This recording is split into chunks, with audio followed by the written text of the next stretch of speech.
আসসালামু আলাইকুম ওয়া রাহমাতুল্লাহি ওয়া বারাকাতুহু। রমাদান কারীম।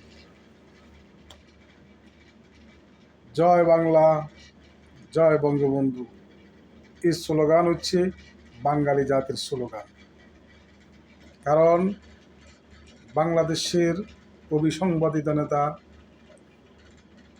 হাজার বছরের শ্রেষ্ঠ বাঙালি বঙ্গবন্ধু শেখ মুজিবুর রহমানের জন্ম যদি না হইতো, তাহলে আমরা স্বাধীন সার্বভৌম একটি বাংলাদেশ কখনো পেতাম না।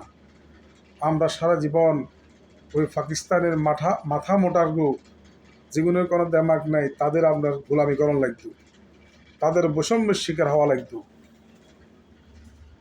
আমি বলতে চাই, বাংলাদেশ জাতীয়তাবাদী দল বিএনপি মরহুম প্রেসিডেন্ট জিয়াউর রহমান, উনি হচ্ছেন আপনার বহুদলীয় গণতন্ত্রের প্রবর্তক। ওনার সন্তান জনাব তারেক রহমান, ওনার বাবার সব কিছু অনুসরণ উনি করবে। এবং বাংলাদেশের মুক্তিযুদ্ধের সপক্ষের দল দুইটি, বাংলাদেশ আওয়ামী লীগ, বাংলাদেশ জাতীয়তাবাদী দল। আর এই বাংলাদেশের আইন শৃঙ্খলা যদি উন্নত করতে হয়, দেশের শান্তি শৃঙ্খলা যদি ফিরিয়ে আনতে হয়, এই দুই দলের বিকল্প নাই। কিন্তু যারা একটি অবৈধভাবে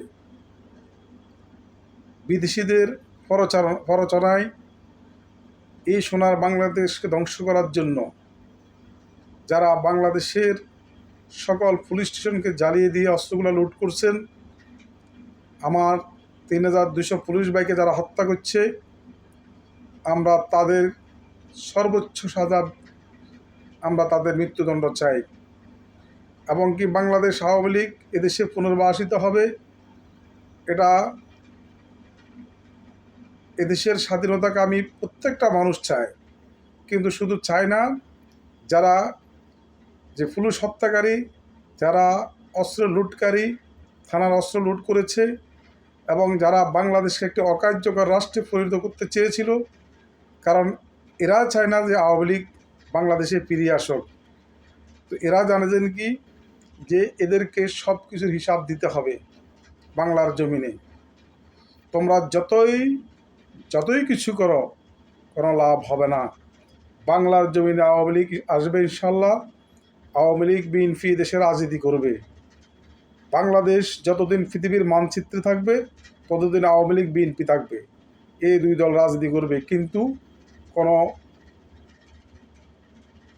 অপশক্তি, দেশ বিরোধী কাউকে এই দেশে রাজনীতি করতে দেওয়া হবে না। এটাই হলো লাস্ট ডিসিশন। জয় বাংলা, জয় বঙ্গবন্ধু।